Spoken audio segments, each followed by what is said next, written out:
The opening scene of the Lullaby Murders sets a chilling tone for the entire film, blending domestic tranquility with creeping horror.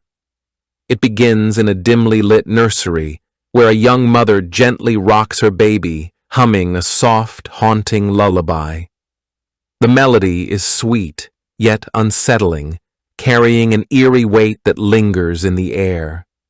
The camera lingers on her tired but loving expression as she kisses the child's forehead before placing them in the crib. The room is warm, bathed in the soft glow of a nightlight, creating a false sense of security. As she leaves, the baby monitor crackles to life, picking up faint, distorted whispers, almost as if the lullaby is being sung back in a warped, unnatural tone. The mother pauses, her breath hitching, but dismisses it as interference. She moves through the quiet house, the camera following her like a silent observer, heightening the tension. The audience knows something is wrong, but she remains unaware until the lullaby starts playing again, this time from no discernible source. Panic flashes across her face as she rushes back to the nursery, but the baby is unharmed, still sleeping peacefully. Relief washes over her until she turns and comes face to face with a shadowy figure. The killer's presence is sudden, their movements unnatural, almost ghostly. The lullaby swells in the background, now twisted into something menacing, as the mother is violently attacked. The camera cuts away at the last moment, leaving the brutality to the imagination, but the sounds, her choked screams, the killer's ragged breathing, the relentless lullaby, paint a horrifying picture. The scene ends with the baby monitor still transmitting static, the lullaby now a distorted, looping echo. The killer's footsteps fade into the distance, leaving behind an unnerving silence. This opening establishes the film's central horror, an unstoppable force tied to the lullaby, preying on mothers in their most vulnerable moments. It also introduces the recurring motif of sound as a weapon. The lullaby isn't just a song, but a harbinger of death, blurring the line between supernatural curse and psychological terror. This scene works as both a classic slasher setup and a psychological horror piece, leaving the audience unsettled and questioning. Is the killer human, or is something far darker at play? The juxtaposition of maternal warmth and brutal violence makes the horror even more disturbing, setting the stage for Detective Bontrager's descent into the case's twisted depths. Detective James Bontrager's introduction in the Lullaby Murders is a masterclass in character establishment, blending world weariness with an undercurrent of unresolved trauma. The scene opens not with a heroic shot of a confident investigator, but with Bontrager slumped at his desk in the dim glow of a precinct bullpen, the air thick with the weight of cigarette smoke and stale coffee. His face is etched with exhaustion, his eyes bloodshot, hinting at sleepless nights, or perhaps something darker gnawing at him. A half-empty bottle of whiskey peeks out from his desk drawer, a silent confession of his struggles. When his captain throws a case file in front of him, the brutal murder of the mother from the opening scene, Bontrager reacts not with professional detachment, but with a flicker of something deeper. A grimace, a tightening of his jaw. This isn't just another case. It's a ghost reaching out to him. His partner, younger and more idealistic, tries to pull him into conversation, but Bontrager shuts him down with a curt, "Not now." The dialogue is sparse but telling. This is a man who speaks in grunts and sighs, his silence louder than words. When he finally visits the crime scene, his movements are methodical, but his eyes linger too long on the bloodstains, the remnants of a shattered family. The baby's crib sits untouched, a gut-punch reminder of innocence amidst horror. What makes Bontrager compelling is what he doesn't say. when he finds a music box at the scene, its melody the same lullaby from the murder. His hands tremble just slightly before he snaps it shut. The camera holds on his face, and for a split second, the mask slips. Fear, recognition, guilt. The audience is left to wonder, has he heard this tune before?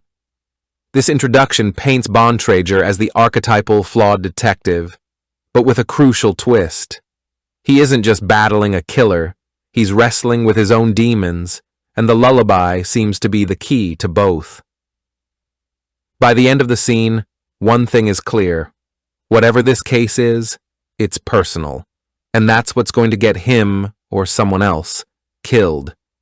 The moment Detective Bontrager uncovers the lullaby's sinister link between the murders is a turning point in the film, where the investigation shifts from a standard crime thriller into something far more unsettling. Bontrager sits in a cluttered evidence room, surrounded by case files and grainy surveillance footage.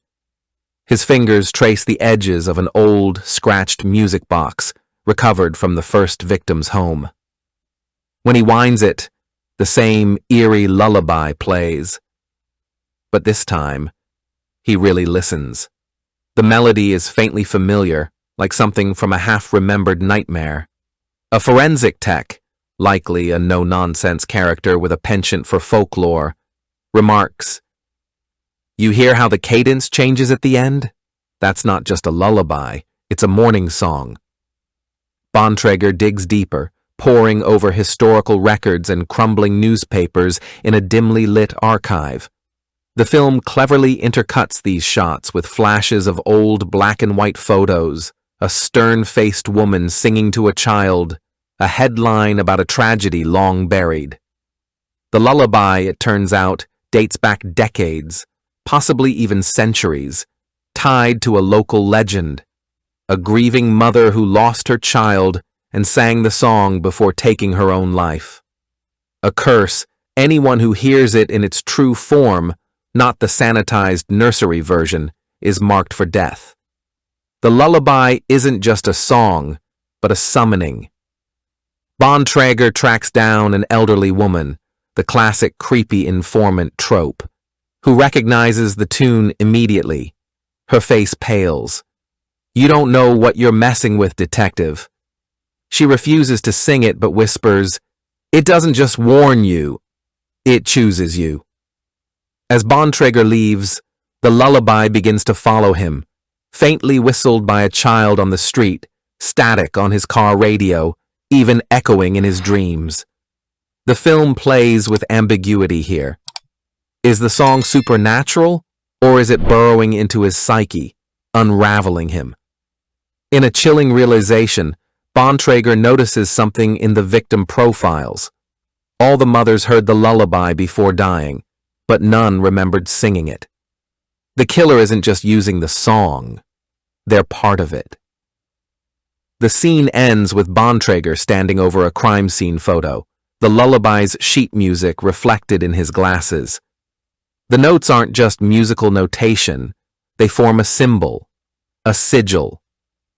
The film's most harrowing revelation comes in the form of a fractured, almost hallucinatory flashback, one that doesn't feel like mere exposition, but a visceral plunge into the killer's broken psyche.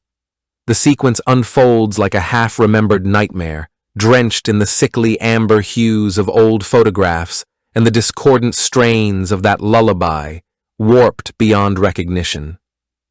We open on a child's hands clutching a tattered stuffed animal, the fabric worn thin from desperate grip.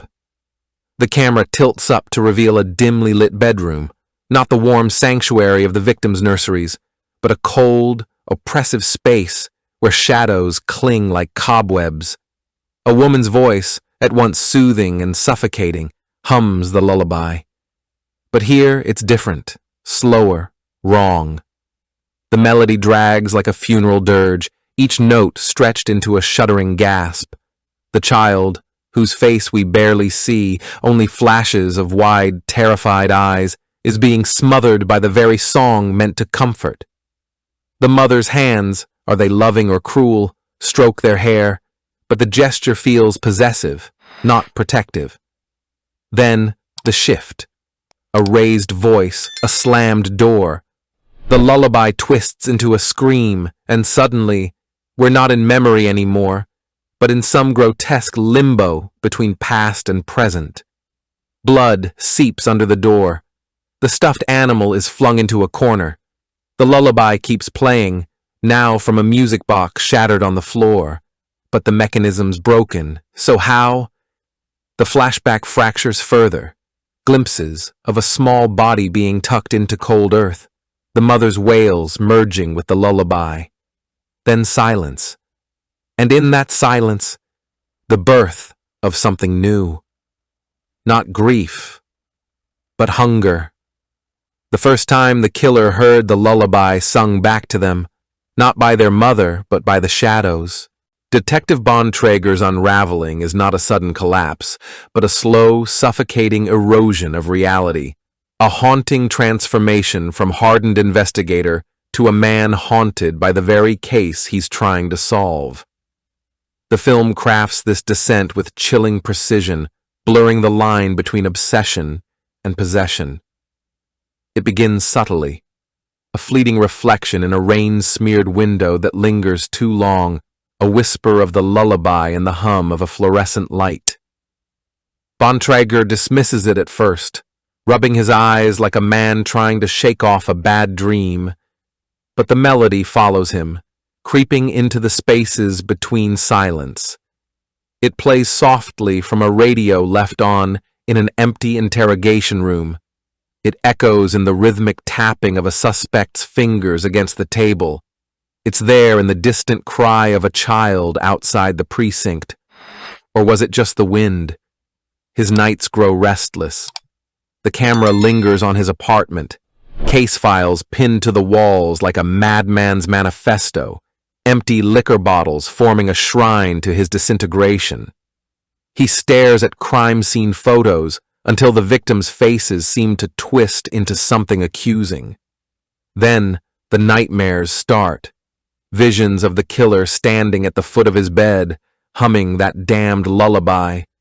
Only when he jolts awake does he realize he's the one humming it.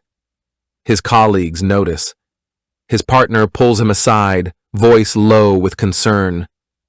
"You look like hell, Bontrager." But the detective brushes it off with a hollow laugh.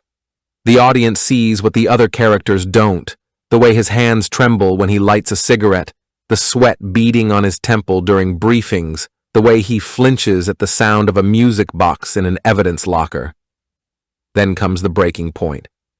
Interrogating a suspect, Bontrager's frustration boils over. The suspect smirks, taunting him. "You hear it too, don't you?" And in that moment the room seems to tilt. The lullaby swells, deafening, and Bontrager's vision blurs. When he comes back to himself, his fists are bloody, the suspect unconscious, his partner staring at him in horror. From there, the spiral accelerates. He starts seeing the killer in crowds, a figure with no face, just a hollow whisper of the lullaby. He chases phantoms down alleyways, only to find nothing but a discarded music box still playing. The line between hunter and hunted dissolves. By the time he reaches the climax, the audience, and perhaps Bontrager himself, can no longer be sure, is he chasing a killer? Or is the lullaby chasing him? The genius of this descent lies in its ambiguity. The film never confirms whether the lullaby's hold is supernatural or psychological. All we know is that Bontrager is losing himself to it, and the terror isn't just in the murders, but in the dawning realization that he might be the next verse in the song's endless, gruesome refrain. The air is thick with the scent of damp wood and rusted metal as Detective Bontrager steps into the derelict house where the lullaby's melody seems to pulse from the walls themselves. The floorboards groan beneath his weight like a warning, each creak harmonizing with the distant, discordant chime of a music box playing that song. Slower now, distorted, as if the mechanism is rotting from the inside out. His flashlight beam cuts through the darkness, revealing child's drawings on the walls, crude sketches of faceless figures and music notes that seem to shift in the flickering light. The lullaby grows louder, wrapping around him like a noose, and for the first time, Bontrager sings along under his breath, his voice hoarse and unrecognizable even to himself. Then, movement. A shadow peels itself from the corner, and the killer steps forward, not with the frenzied rage of a murderer, but with the eerie calm of someone who has already won. Their face is obscured, not by a mask, but by the darkness itself, as if the shadows cling to them like a second skin. When they speak, their voice is a whisper that somehow drowns out the lullaby. You finally learned the words. What follows is not a traditional fight, but a grotesque dance. Bontrager lunging, the killer always just out of reach, the lullaby dictating their movements like a macabre waltz. At one point, Bontrager's hand closes around the music box, and in a burst of desperation, he smashes it against the wall. The lullaby stops. For one blissful second, there's silence. Then the house itself sings. The walls shudder, exhaling the lullaby in a chorus of whispers. Children's voices, women's voices, his own voice, all tangled together. The killer tilts their head, almost pitying, as Bontrager claws at his ears, blood trickling from his nose. It's only when the detective collapses to his knees that the killer leans down, their breath cold against his ear. It was never about stopping it, it's about passing it on. The scene erupts, gunfire, a scream, a flash of light, and when the dust settles, Bontrager is alone, the killer's body nowhere to be found. But in his hand, clutched so tightly the edges draw blood, is the music box. Repaired, pristine, playing the lullaby on an endless loop. And this time, he can't bring himself to smash it. Thanks for watching. If you enjoyed this video, hit that like button, subscribe, and ring the bell for more. Let me know your thoughts in the comments. I'd love to hear from you. See you in the next one. Bye for now.